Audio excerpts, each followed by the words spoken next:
Hélène Amoff, c'est un meilleur ouvrier de France. Il y a plusieurs catégories. Oui. Et là, une catégorie toute nouvelle. Alors, presque toute nouvelle. Ah oui.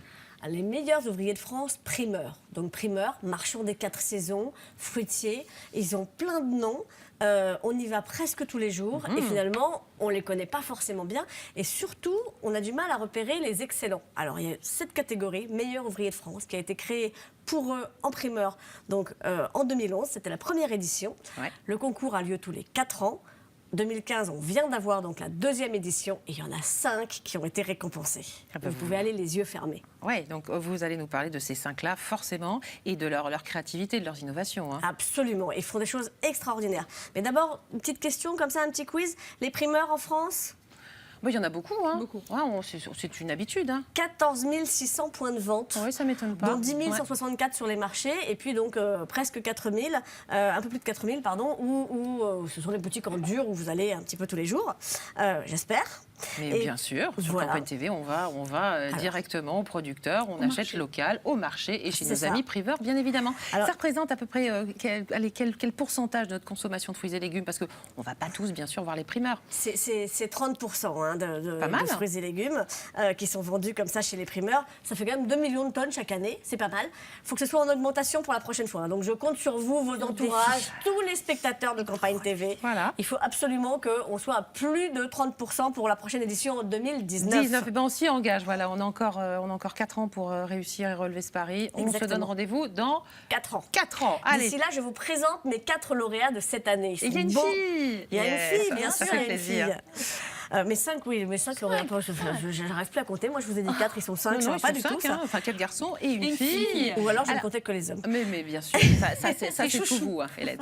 Alors, qu'est-ce qu'ils devaient faire dans ce concours? Alors, c'est un vrai concours, donc d'abord avec des qualifications, où ils ont dû réaliser 3 corbeilles pour 3 occasions différentes, passer un QCM, questionnaire à choix multiples sur leur connaissance des fruits et des légumes, participer à une sélection, à une simulation de vente, sélectionner des produits, et puis motiver leur choix, bien sûr.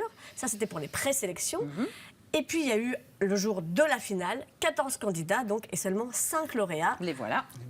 Voilà, avec un thème 2050, l'Odyssée des fruits et légumes. Oula, donc on se projette très très loin là quand même. Hein. Donc il faut devait... imaginer le magasin de primeurs de 2050 dans moins de 40 ans. C'est ça, c'est qu'est-ce qu'on va y vendre et surtout comment on va le vendre. Puisqu'ils ne sont pas eux-mêmes producteurs, ce sont des vendeurs. Donc ils n'étaient pas jugés exclusivement que sur le goût de ce qu'ils proposaient. Bien sûr, oui, ça importe l'endroit où ils se fournissent, pourquoi, comment, pourquoi ils choisissent tel producteur plutôt que tel autre. Ils étaient aussi jugés là-dessus, donc sur le goût de leurs fruits et légumes, mais surtout beaucoup sur la connaissance, sur le conseil qu'ils vont apporter aux clients.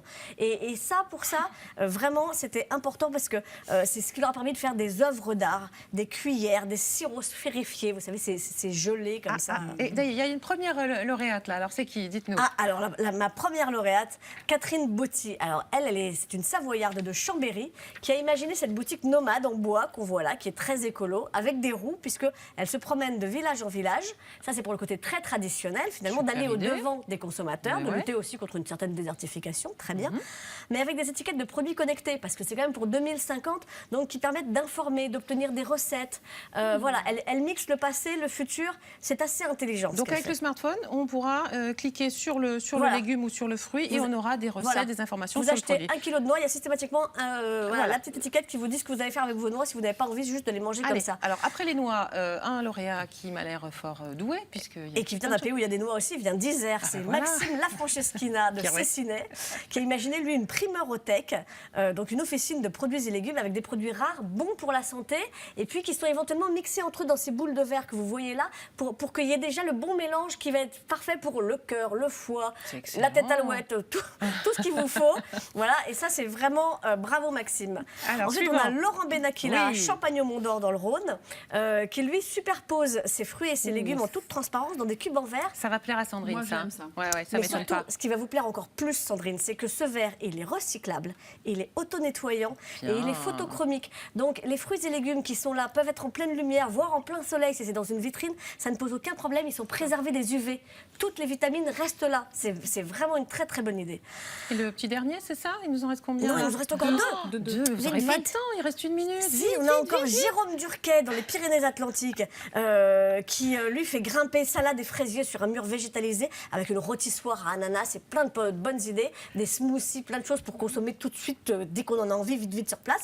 Et puis mon dernier, c'est mon Suisse, c'est Johan Favre qui lui aussi a imaginé des fermes verticales en boutique et surtout un référencement avec la consommation durable pour que pour qu'on prenne soin de soi, des fruits et légumes et de la terre où ils ont poussé. Eh bien, merci beaucoup Hélène Pio. Voilà les primeurs du futur en 2050. À quoi ressembleront bien sûr tous nos étals de fruits et de légumes. Merci beaucoup. Nous aussi dans le MAG, on a notre MOF, notre meilleur orateur de France, en la personne d'Ignace Manca qui nous emmène visiter une île, ma foi, bien mystérieuse.